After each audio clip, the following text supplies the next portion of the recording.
All right, let's give the blessing before the study, and then we'll talk about the study here.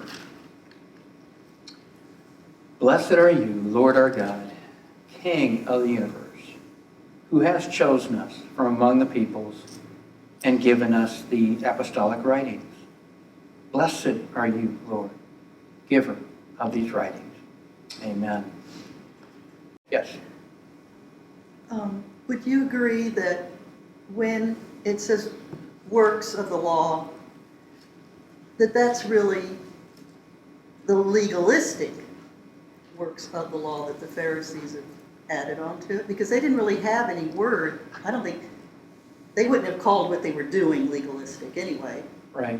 Maybe we would, but when they say works of the law, are the additions?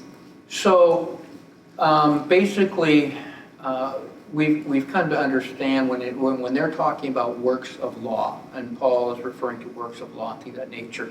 Again, going back to what was being talked about in Acts chapter 15, it was these believing Pharisees who were bringing up the idea that, okay, to become saved and become a part of the congregation, you had to be circumcised and start obeying the Torah in order to be saved and added to the congregation. So this is actually what Paul is addressing here. And so when he talks about the works of the law, yes, in a sense he's talking about the added, all the added commands of that nature, but specifically I think he's addressing the issue about proselyte circumcision and Torah obedience in order to be saved. Because that really is what's going on here. And again, I'm getting that because I believe that he visited Galatia before Acts chapter 15. And so he was talking about things and dealing with things that were happening in the congregations even before we got to Acts chapter 15. And then Acts chapter 15 happened, they made the decisions, and then Paul goes back. Okay, but he writes the book before, he writes the letter, I believe, before Jerusalem Council in Acts chapter 15. Okay, thank you. And so, yeah, and again, a lot of people are confused because they don't really understand the context of Galatians. And what they'll tend to do is they'll take a verse and just pull it out of the context and say, you see, this is what happens. And we have it happening again here in Galatians 4. There's some passages that are just ripped kind of right out of context. And so, but again, if we understand the context, we can follow along. Especially, it's amazing here in chapter 4, and we'll get into it a little bit. But he brings in Isaac and Ishmael. He talks about Isaac and Ishmael. And this is one of the greatest passages, in my opinion, because yes, it's taken out of context, it's ripped right out of context, and used in one way by typical, Christian denominations.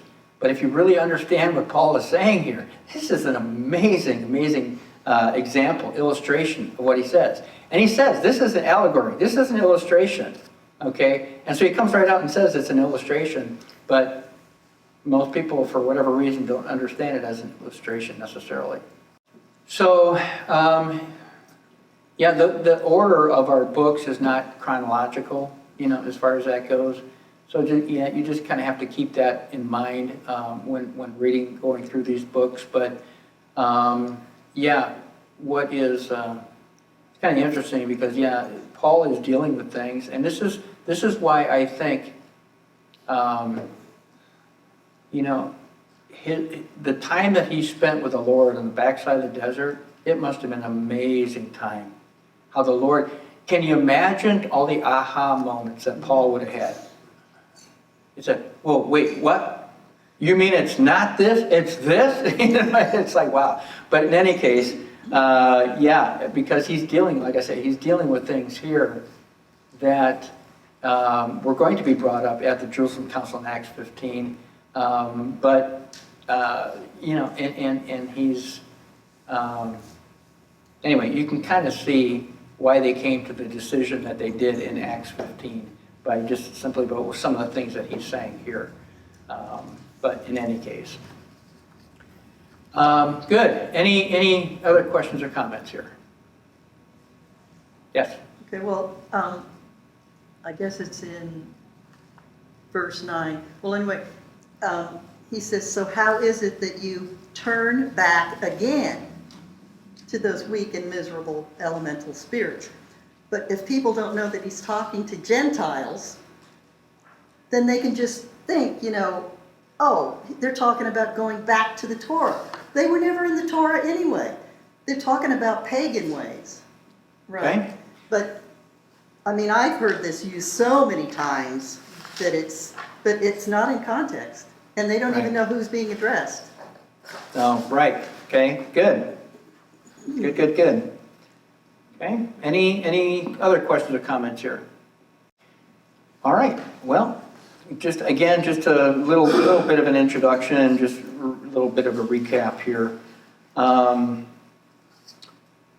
We talked about Galatians 3 being very, very difficult section of Paul's letter to understand, and even for Torah observant Messianic believers to work through.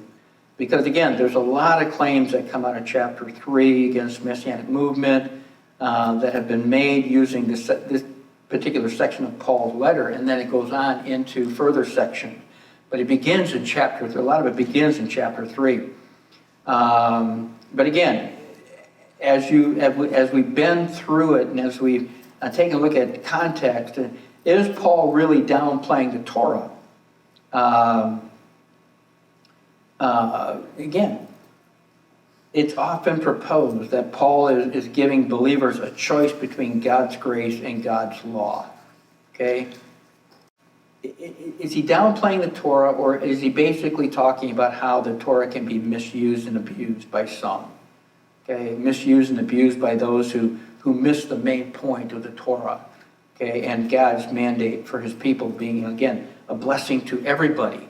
Okay? Again, it goes back to the Abrahamic covenant, right? It's supposed to be a blessing to everybody, a blessing to all the nations.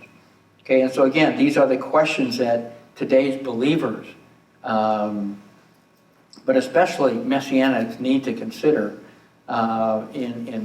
beginning in chapter 3 and even working forward from there.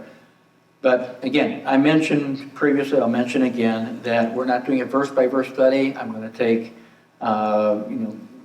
look at certain verses that typically give Messianic believers trouble, and we'll go through them. If there's other verses that I pass over and you have questions on, we can take a look at that. But anyway, let's get into it.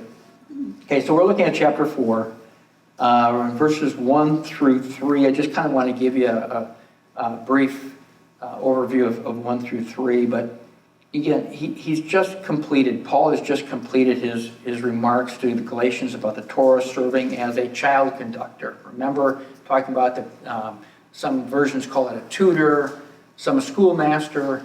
I kind of like a child conductor. That comes out of the Young's literal translation. He calls it a child conductor because I think it really just kind of more describes what this person is doing. But Paul gives his audience here a further example to consider in chapter 4 here. And so the primary way that again, a lot of believers, a lot of Christian interpreters have viewed the contents of verses 1 through 3, again, have been similar to how they view chapter 3, verses 22 through 25. These verses 1 through 3 here in chapter 4 are thought to primarily depict a Jewish problem, okay, prior to the arrival of Messiah. Not a Gentile problem or a both problem, it's a Jewish problem. The Jewish people, having been given the Torah of Moses, lived in a condition of slavery, of having to keep the law, even though God intended much more for them. And so when the Messiah arrived, the era or dispensation might be a word that a lot of people know here. Okay? It is believed that when Messiah arrived, the era or dispensation of the law ended, and now Jewish people can enter into a new era or a new dispensation, now living as the heir of all that God intended. And so the Torah principles may be ultimately thought to be elementary. Worldly guidelines, whatever the case is it talks about in verse 3. And if the Jewish people do not need to be in bondage to them any longer, then why would the non-Jewish Galatians even have to consider them? Okay, again, that's the thinking of mainline Christian denominations out there. Okay, and so again, we're going to take a look at this in context and see if that thinking is right or not. So let's take a look at verse 1. He says, "Now I say, as long as the heir is a child, he does not differ at all from a slave, although he is owner of everything." Okay, so again, Paul opens here by making reference to, he's actually making reference to a Roman adoption. The idea of a Roman adoption here. He says, as long as the heir is a child, he is no different from a slave, although he owns the whole estate. See, this type of an individual, while the designated heir, okay, again, is basically no different than a servant or slave in the household, in spite of being intended as owner of everything. Okay, this type of individual, because he has not reached a certain time, he's still a child. Okay, and again, this adoption here is talking about is not an adoption like we think of an adoption. Okay, this is a different type of adoption where this is talking about an inheritance. Okay, and so this person has not reached the time of adoption, and so he's designated by an inferior status here. Okay, he's called a child. Verse 2.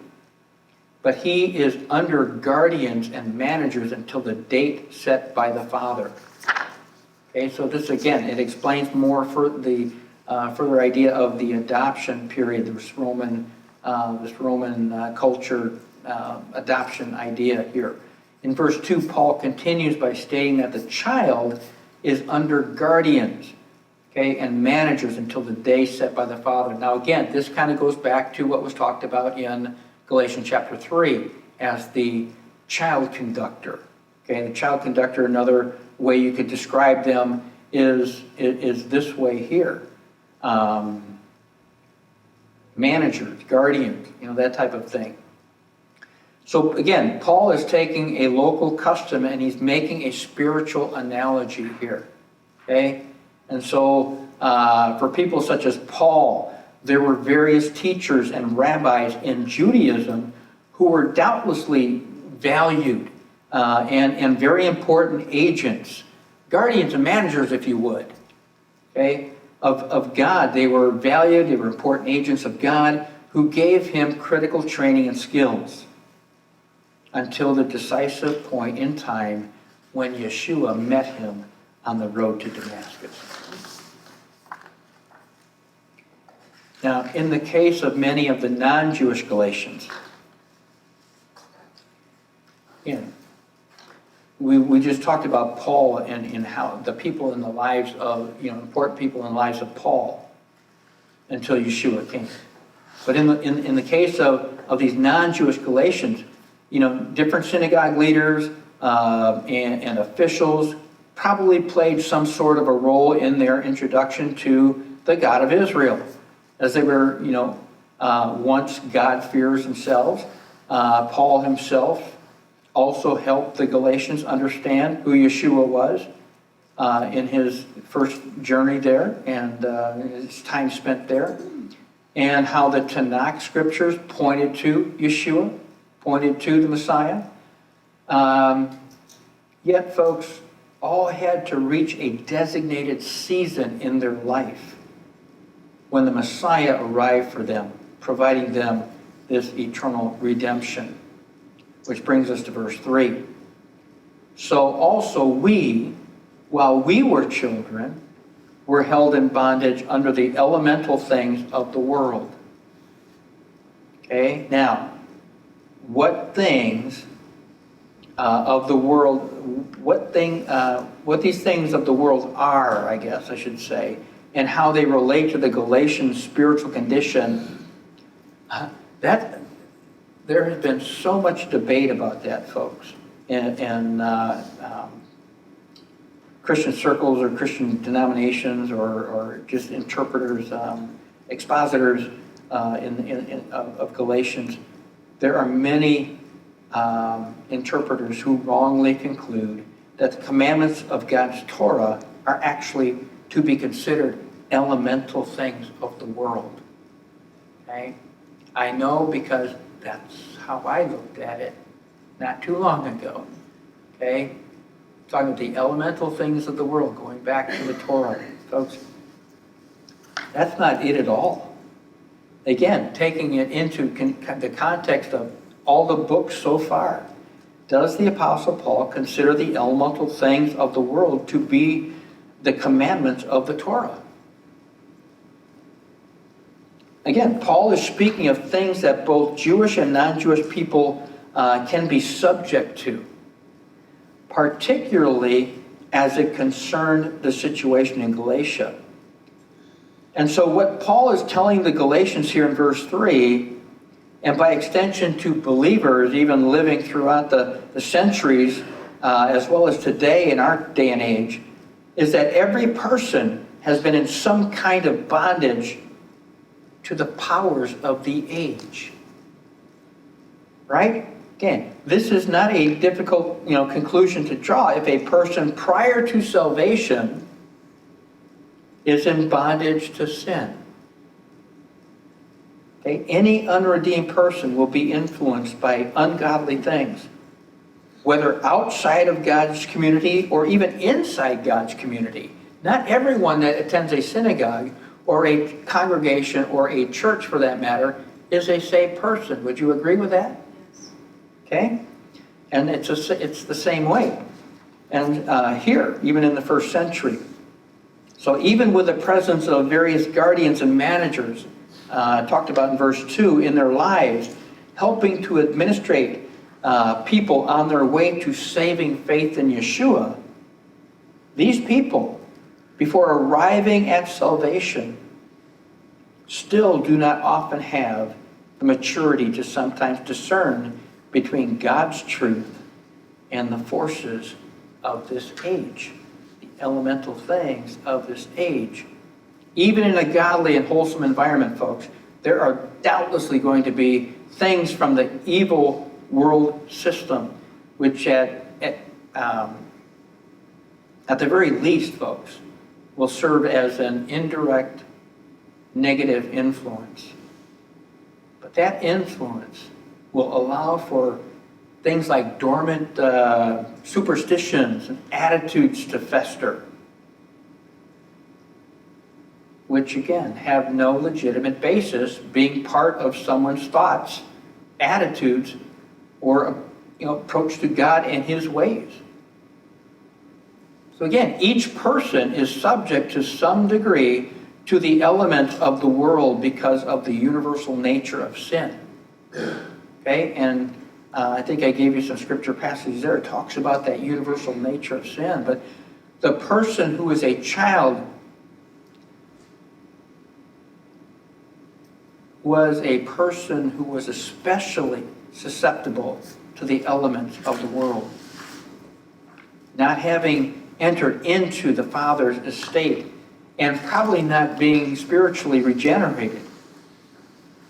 The different managers, the different guardians present in the religious community can only do so much in preparing that person, that slave, on the way to adoption as an heir.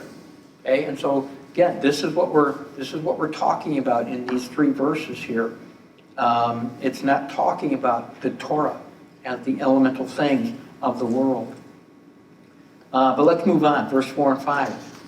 But when the fullness of time came, God sent forth his Son, born of a woman, born under the law, so that he might redeem those who were under the law, that we might receive the adoption of sons. Okay, and so again, the solution to the universal problem of humanity being subject to the elemental things of this world is, again, it's provided in Yeshua, the Messiah. And so any reader, any one of us, anytime we read Galatians 4, 4, and 5, we can easily detect that Yeshua, being born and offered as an atoning sacrifice, providing redemption, is the point that Paul's trying to make here. This is the point that Paul really wants his Galatian audience to grasp. But in verses 4 and 5, these verses can easily, again, they can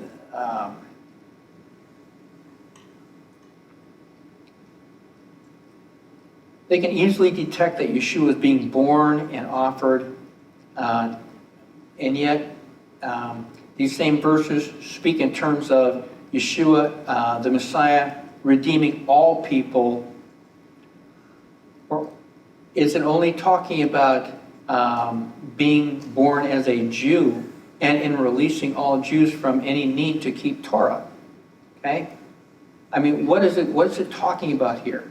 Is Galatians 4, 4, 5 speaking in terms of Yeshua the Messiah redeeming all people? Or is it talking about only basically that Yeshua was born a Jew and it's just basically talking about releasing Jews from any type of Torah keeping? Okay, and so again, one of the questions we need to take a look at.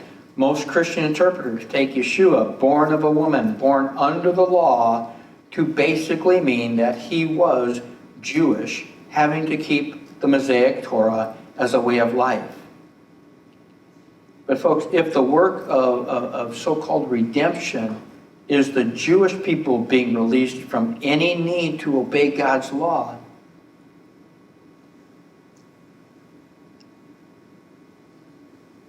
isn't that really an unimpressive and underwhelming work that he did? I mean, was that really the only reason why he came and died? Gave himself as a sacrifice? Galatians 4, 4 and 5, especially given the wider message of adoption, folks, we're going to be talking about here in verse 6 and 7 and following, can only be best understood with that phrase, under the law, meaning subject to the Torah's condemnation and penalties upon all human beings, all human sinners. Okay? Was Yeshua born of a woman, born under the law, meaning that he was subject to the Torah's curse? Is that what it meant? It couldn't mean that. Because there would be no question that Yeshua himself was sinless, right? He couldn't have been under the curse. He was sinless. Galatians 4, 4 and 5 is by far much better read from the perspective of detailing universal circumstances to humanity, where everyone find themselves in need of redemption from under the law. In other words, subject to the Torah's curse, penalties, and condemnation upon lawbreakers. Okay? So who suffers from the basic elements of the universe? Talked about in verse 3 and basically in verse 8 as well. I mean, Paul does say, when we were children, we were slaves to the elemental spirits of the universe. Is this just the Jewish people? Or is it all humanity? Again, being under the law or subject to the Torah's curse, penalties, and condemnation. and the guilt that goes along with that, okay, is a status under which all people suffer until Messiah, Yeshua, arrives. Okay. I mean, again, some people have more knowledge and understanding of the Torah and what they are guilty of breaking than others do. But folks, the anxiety they bear before a just, eternal God, and they're knowing that they need resolution for this, that is, again, that is what's most important here. Coming at the right moment for the world, when the Jewish people surely needed an answer to their problem, and the Greeks and the Romans also needed just drastic intervention. What happened? Yeshua was sacrificed so that all people might be pardoned, might be forgiven from the curse of the Torah, and be welcomed into the community of believers. Okay? And so, let's jump to verse 8 jump to verse 8 here. However, at that time, when you did not know God, you were slaves to those which by nature are no gods. So when we're going to take a look at verse 8 through 10 eventually here, but these verses here, this 8, 9, and 10, are very informative regarding some of the bad spiritual dynamics that just had been unleashed upon the believers in Galatia. And again, these are verses which are commonly used to speak against messianic belief and practice, particularly as they relate to the continued relevance and the validity of the appointed times, the Moedim of Leviticus 23. And so by using the terminology by nature, folks, again, some of these things you might want to just be marking in your Bible, because these phrases are important. By using the terminology or the phrase by nature, Paul recognizes that what the Galatians formerly served was indeed something, right? What was that something? It really was demonic powers.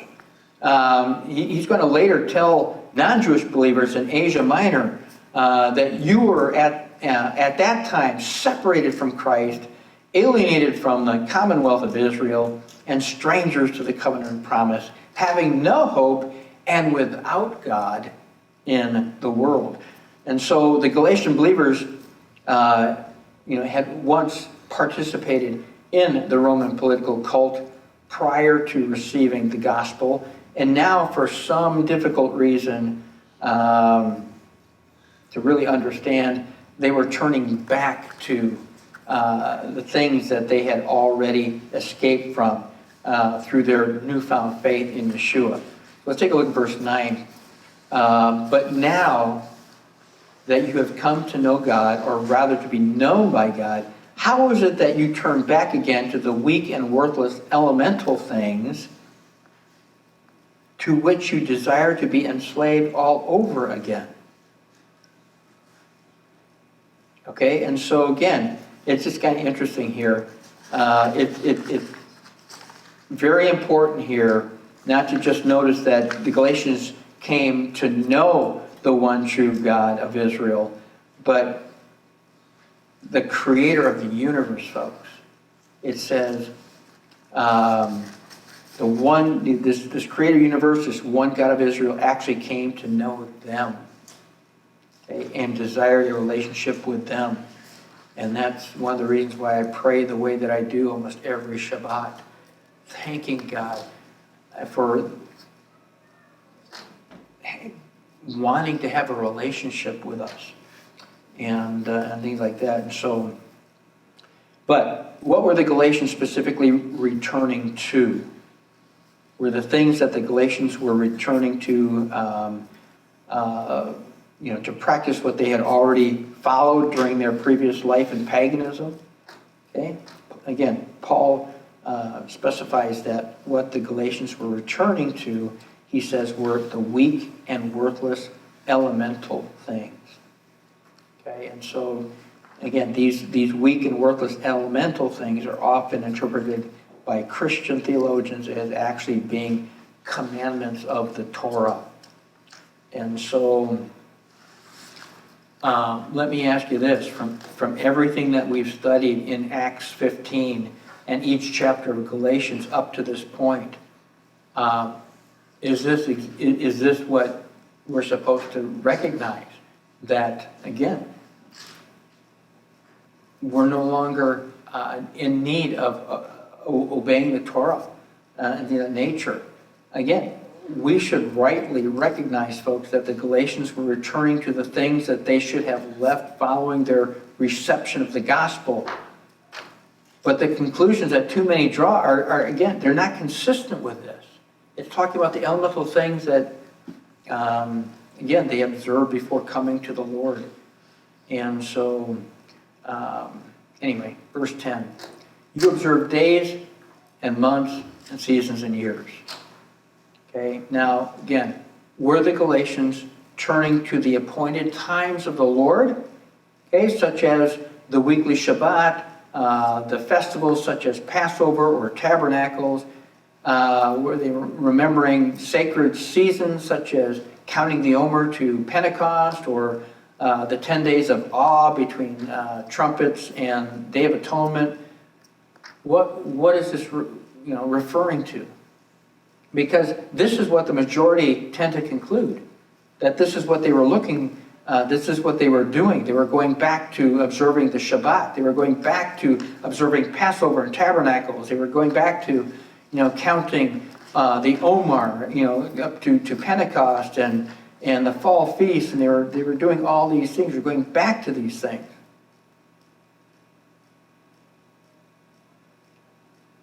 And again, it's very easy to divide up days and months and seasons and years as applying to the appointed times of the Lord seen in the Torah.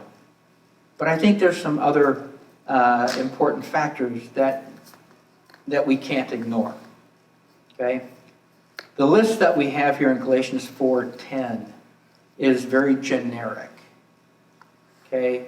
It's not listing specific things like Sabbath or Passover or Tabernacles or any specific days. It's just a generalization, general list. But if you go to Colossians 2:16, it specifically references new moon, Sabbath day, and things of that nature. And so I think, at least in my thinking, what this means is that the categories of observance that the Galatians were returning to can involve more than just the biblical appointed times. Okay, again, keep it in its context. What's it talking about here? That they're going back to the elemental thing. Okay? And in writing to the Galatians, folks, Paul clearly has Judaizers in mind, right? The works of law and so on. Did they worship elemental spirits? Okay? Astrological elements were at times infused into Jewish as well as pagan practices. The elemental spirits of this age refer probably to the spirit of an age traceable in part to pagan astrological mythology. This is what we were talking about in our Torah portion, right?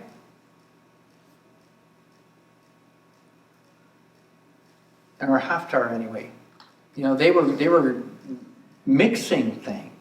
Okay, they were mixing paganism. They were being criticized for the paganism that they brought into their, and so I believe this is what Paul is talking about here. And so in writing to the Galatians, Paul clearly has these Judaizers in mind. Did they worship elemental spirits, astrological elements that were at times infused into Jewish as well as pagan practices? Okay. The elemental spirits of this age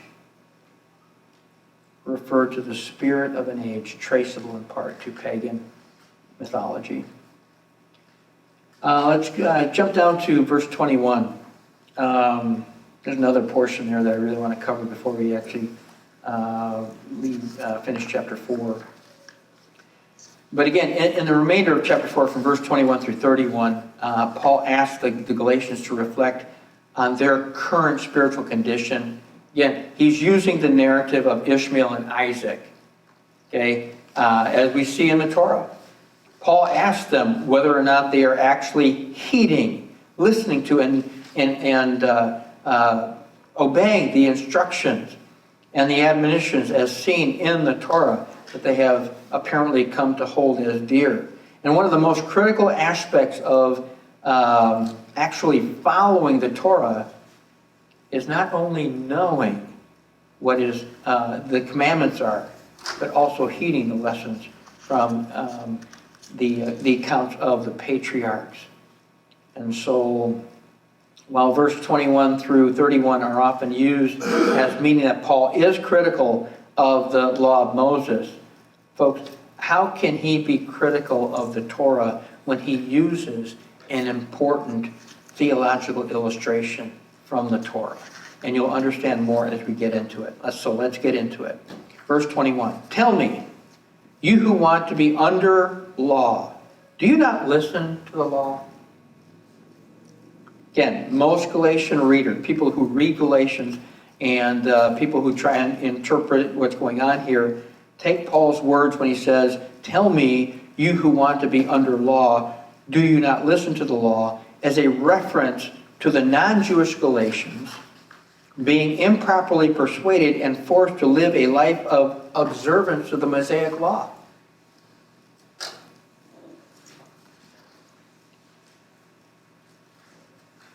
Because of how most people have been conditioned to read the epistle to the Galatians here, folks, it is difficult for many people to even consider the possibility that under the law, in verse 21, might relate to the condemnation and penalties of the Torah declared upon Torah breakers. Okay, again, this is what we've taken a look at in chapter 3 as well. Being under the law and so on. But is it so impossible for verse 21 to be read from this actual point of view? And so again, when we understand that the situation that Paul addresses in Galatians, it's not at all impossible for his admonition here to be understood in the light of this here. That he's not talking about the Torah, okay? He's talking about these added things, the elemental issue of the world. And so when we understand, again, that situation, but in any case, so let's just kind of review the circumstances that Paul has been addressing here. Just again, there was a sect of agitators, right, influencers in Galatia, which said that if you did not follow their works of law, being circumcised and converted to Judaism, that you could not be saved and included among God's people. And again, sadly, folks, many theologians over the centuries have taken Paul's letter to the Galatians out of its ancient Jewish context and have construed that this good Pharisee named Paul taught against God's Torah, and so on. So in this verse, again, in verse 21, Paul is setting them up here for the following argument. Verse 22 and 23. For it is written that Abraham had two sons, one by the bondwoman and one by a free woman. But the son by the bondwoman was born according to the flesh, and the son of the free woman through the promise. So again, Paul had just asked Galatians, do you not listen to the law? You read the law, you believe, you want to be under the law and things of that nature, but listen, do you not listen to the law? Because there's something which will doubtlessly be displayed, okay, if they would just listen to what's being read and what's being said in the Torah. If they continue on in this course of action that the Judaizer these influencers have directed them on, okay, they need to learn. They need to listen to what the Torah is saying. And so Paul is asking them, listen, do you listen to the law? And so Paul refers to the Galatians to the narrative of Ishmael and Isaac here. And Paul uses the description of slave and free. Okay? And they indicate a spiritual status that Paul expected the Galatians to understand. Now again, Paul's not taking time to explain this. He's expecting them to understand it. So apparently, there was a time when Paul was there explaining that to them. Okay?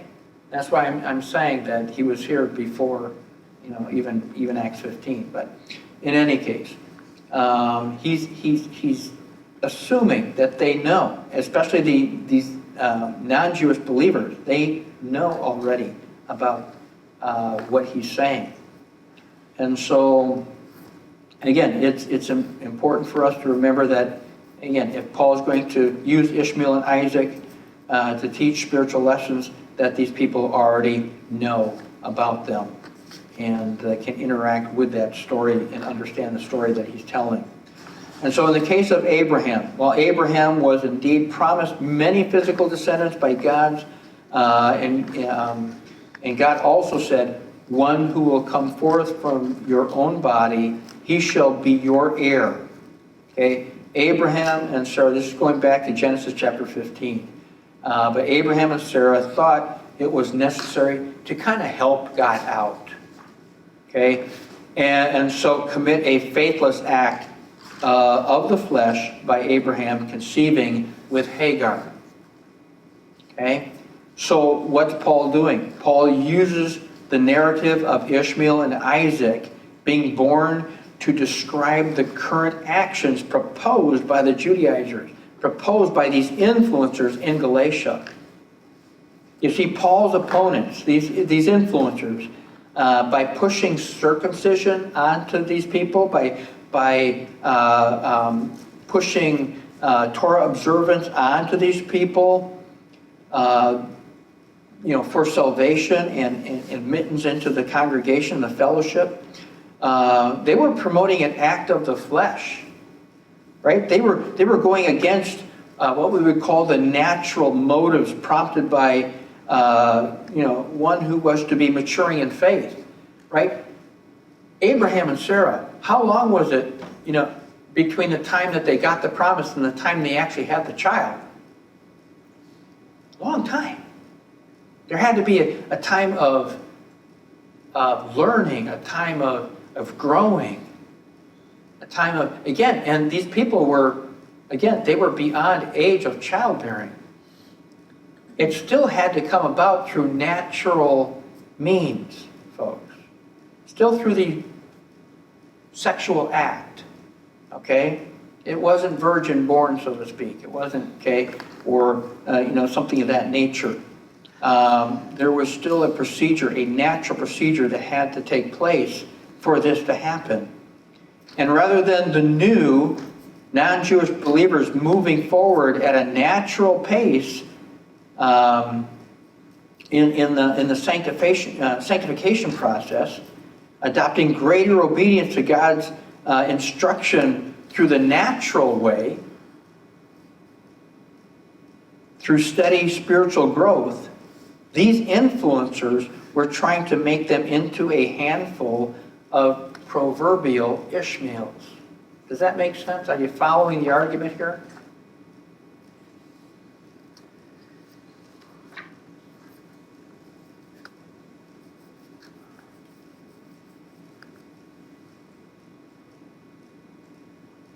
Okay, so what happened with Abraham and Sarah? God promised them a son, right? Son of the promise, right? He was going to be the heir. After a while, it didn't happen. Abraham and Sarah decided to take things into their own hands and produce through Hagar, which produced Ishmael. It was a out of faith or non-faith decision based of, that Abraham and Sarah made, which produced an Ishmael. Okay? Somebody who was not of the promise, so to speak. Okay? And so Paul's making a correlation here. He's making an analogy. Okay?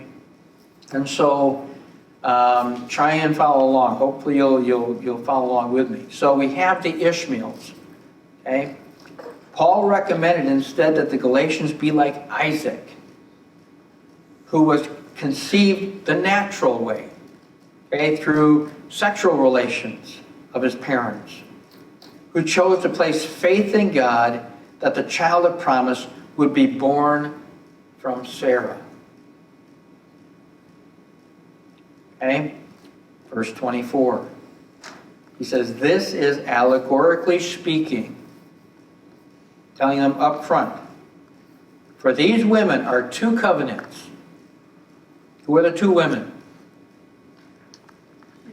Hagar and Sarah, right? Hagar and Sarah are two covenants. One proceeding from Mount Sinai, being children who are to be slaves. She is Hagar. You see, Paul expected the Galatians, again, his audience to recognize that the figures of Ishmael and Isaac, and now Hagar and Sarah, presented what they were currently facing in their day and age. Okay, he's making an analogy from that time to their present day and age. And then, again, that's what we need to keep in mind here.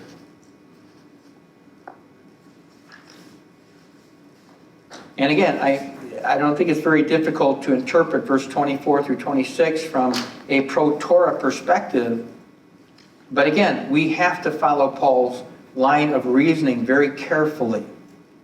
Paul intends his words to be taken allegorically, or figuratively, or as an illustration, or some kind of picture language.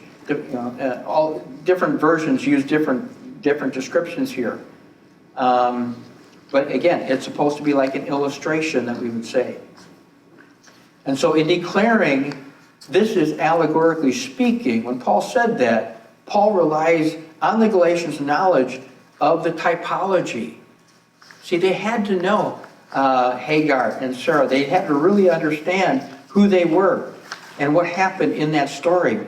They needed to know to make for Paul to make his important point, for them to understand. And again, we need to be very careful with how literally Paul's comments are viewed here, as again, he has specifically said that these are intended to be illustrations. Okay? Paul does not doubt the fact that Hagar and Sarah were real people who actually gave birth to real sons. One named Ishmael and the other one named Isaac. Okay? Paul, however, uses these people in some very distinct places to teach the Galatians about their current condition. What were the Galatians experiencing and doing in that first century context? Excuse me. Robert, can you get me another bottle of water, please?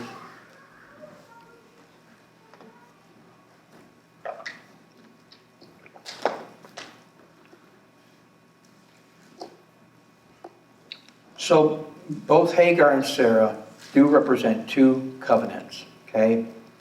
It is undeniable, folks, that Hagar is taken to represent the Mosaic covenant made between God and ancient Israel. And as Paul describes, this covenant is bearing children who are to be slaves, or bearing children for slavery. Different versions talk about it in different ways like that. But again, most Christian interpreters stop right there.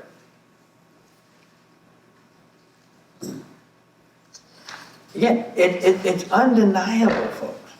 But they stop right there and will take 24 as meaning that the Mosaic covenant between God and Israel was only given to make slaves out of his people, that they might be placed in subservience to his law.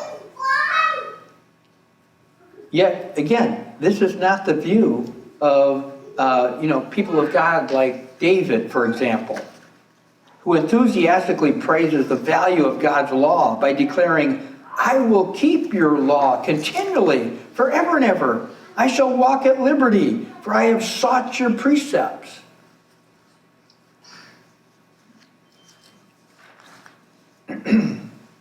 And so,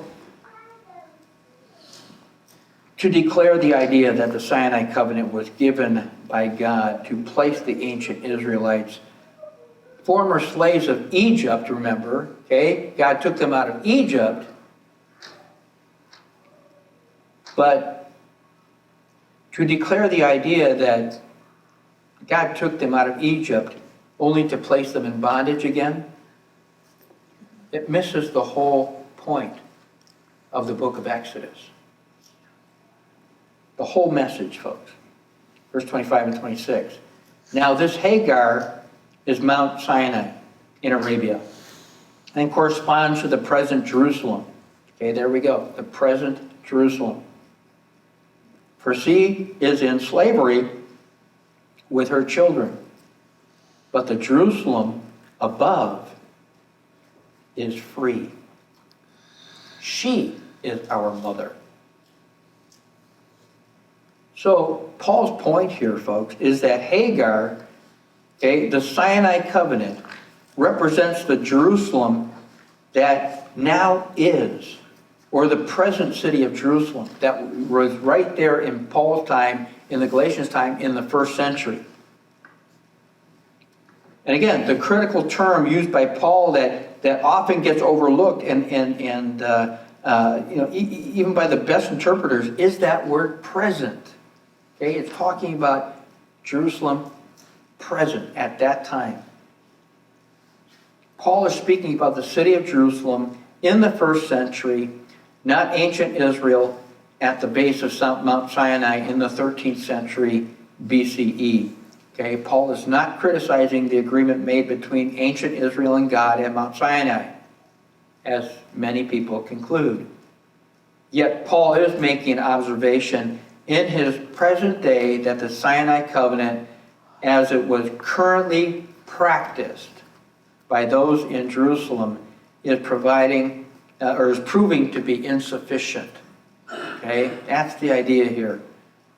The Sinai covenant, the Mosaic covenant, the law, as it is currently practiced in that day in Jerusalem, is proving to be insufficient, especially now that Yeshua, the Messiah, has come onto the scene.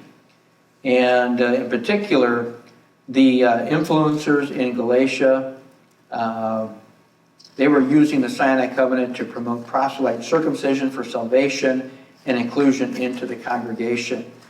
And Paul explains in verse 26 that the Galatians, they were to reorient themselves from looking for spiritual acceptance and inclusion from the earthly Jerusalem of Paul's day to the Jerusalem above.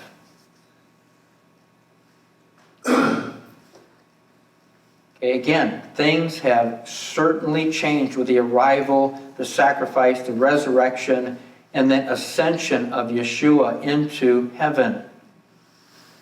Right? I mean, given the forward-moving emphasis of Paul's word from the earthly Jerusalem to the heavenly Jerusalem, it's unavoidable, folks, that Paul is connecting the Jerusalem above with the promise of the new covenant. You see, the issue in Paul's mind is not the morality of the Torah's commandments. It's not what he's talking about here. Or even practices such as Shabbat, the appointed times, the kosher laws, any of that. The issue is how the Sinai covenant, especially considering how it became abused by the first century people, has now naturally given way to the new covenant as salvation history has progressed forward.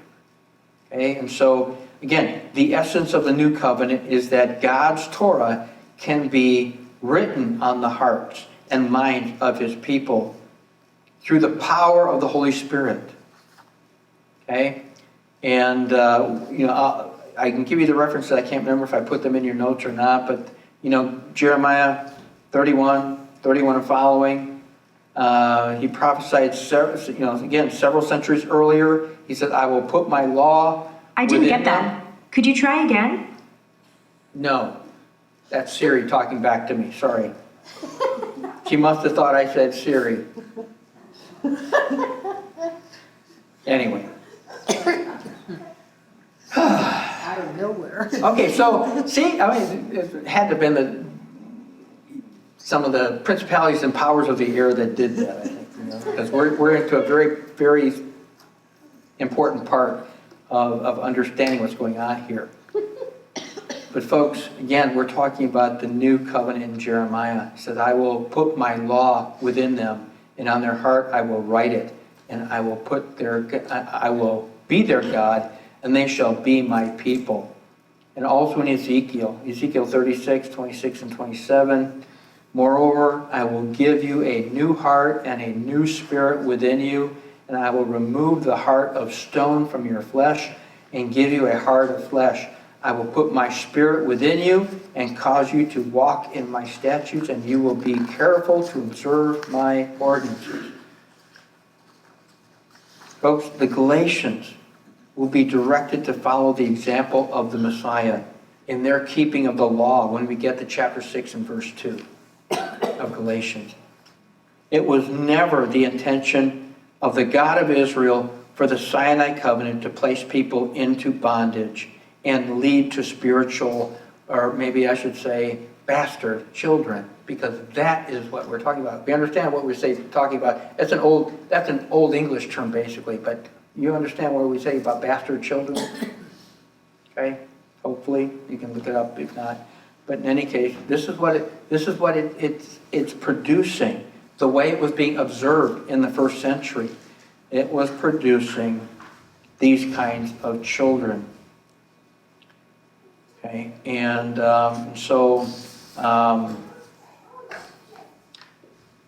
they were, again, children like Ishmael being produced. Okay, and so this is something that came about through limited human beings packaging it into a conversion by circumstance, or circumcision, I guess I should say, standard.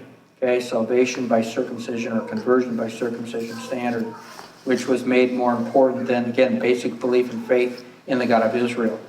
So, when Paul declares that the Jerusalem above is what the Galatians should be focusing on, a city that is free, again, he expects the Galatians to have the new covenant enacted within their heart through God's Holy Spirit. And by no means is this a dismissal of the Torah's code of holiness, requiring love for God and love for neighbor or others. Okay? But it is a recognition that obedience comes through the indwelling of His Spirit. Okay? And this obedience not only brings true freedom and liberty for God's people from the power of sin, but it also empowers them to fulfill His purposes for the earth. Okay? So, again, that kind of gives you the foundation here. I didn't finish this whole thing. I know we're running late too and things of that nature. Apologize for that. I wanted to get through this to help you understand what's going on here. But you should be able to take that, what I've given you, and just follow that line of thought through the rest of this. Okay? And maybe next week you're all going to come back with some aha moments. And, wow, now that I understand what's going on here with this illustration of Isaac and Ishmael and Rebecca and Sarah, or Hagar and Sarah, it opened my eyes to some other things. So in any case, hopefully that's what will work. Pray before you study. Go through the notes again. If you have any questions, again, you're always welcome to give me a call or a text or whatever the case is, and we can discuss things. So, all right. Any questions or comments at this point? All right. If not, let's close with our blessing, and we'll wind up our service here. Blessed are you, Lord our God, King of the universe, who has given us these apostolic scriptures of truth, implanting within us eternal life. Blessed are you, Lord, giver of these writings. Amen.